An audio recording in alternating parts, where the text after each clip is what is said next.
नमस्कार। टुडे हिमाचल में आपका बहुत बहुत स्वागत है। मैं हूं आपके साथ भावना रनौट और चलिए देखते हैं दोपहर की बड़ी खबरों को फटाफट।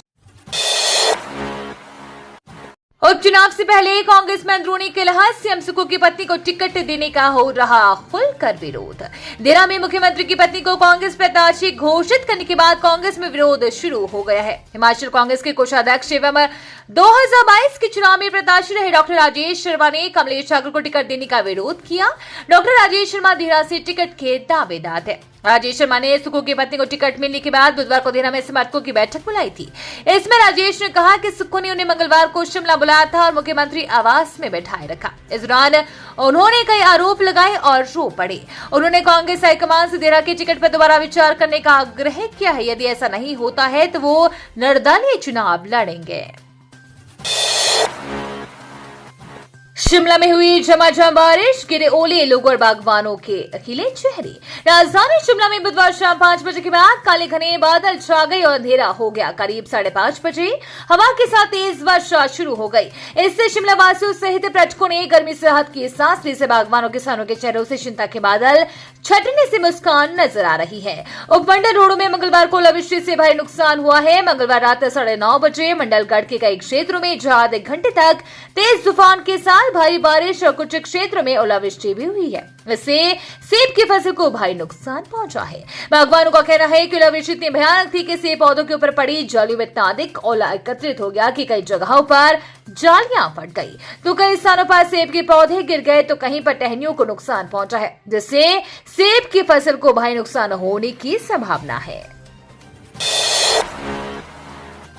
ग्रीष्मकालीन अवकाश के दौरान भी विद्यार्थी कॉलेजों में कर सकेंगे पढ़ाई। ग्रीष्मकालीन अवकाश के दौरान भी प्रदेश के कॉलेजों में पुस्तकालय के रीडिंग रूम खुले रहेंगे। इसके आदेश सरकार की ओर से जारी कर दिए गए हैं।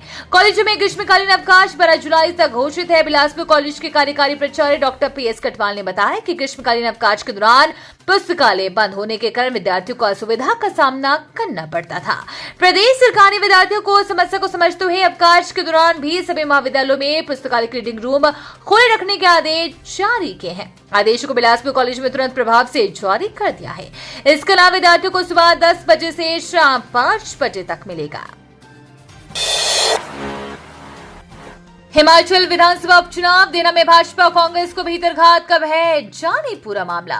हिमाचल विधानसभा उपचुनाव में सुर्खियां बनी देरा के जंग में भाजपा के बाद अब कांग्रेस भी सख्ती में आ गई है। बगावती तेवरों और भीतरघात के खतरे से दोनों दलों को भय सताने लगा है। एक दूसरे के खिलाफ सियासी तलवारें भांजने के बजाय दोनों और फिलहाल घरेलू कलेश की उलझन जोर मार रही है। नामांकन से पहले ही बने इन हालातों में भाजपा कांग्रेस दोनों के सामने डैमेज कंट्रोल की चुनौती साफ खड़ी दिख रही है। घेरे का समा नए नए रंगों के साथ बेहद रोचक मोड़ पर आ गया है।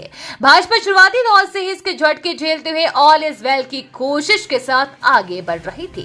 कांग्रेस को बुधवार को इस झटके का एहसास हुआ। दरअसल भाजपा में पूर्व मंत्री रमेश धवाला उपचुनाव में होशियार सिंह को चुनावी चेहरा बनाने से पार्टी को लगातार बगावती तेवर दिखा रहे हैं। 2022 में वो देहरा से पार्टी टिकट पर चुनाव लड़ चुके हैं। भाजपा हाईकमान के फैसले पर विरोध जता रहे धवाला ने पार्टी से पसलहारों के माथे पर भी पलट डाल रखे हैं। देहरा से विधायक रह चुके पूर्व मंत्री रविंद्र रवि की चुप्पी भी रहस्यमय बनी हुई है। यही नहीं, कांग्रेस से राज्यसभा सांसद रह चुके कृपाल परमार और कुछ अन्य नेता पार्टी में उठ रहे बगावती सुरों को खूब हवा देने का काम अलग से कर रहे हैं। भाजपा की परेशानी का एक और कारण ये भी है कि 2 बार निर्दलीय चुनाव जीत चुके होशियार सिंह और देहरा के भाजपा नेताओं के बीच रिश्ते कड़वाहट भरे ही रहे हैं।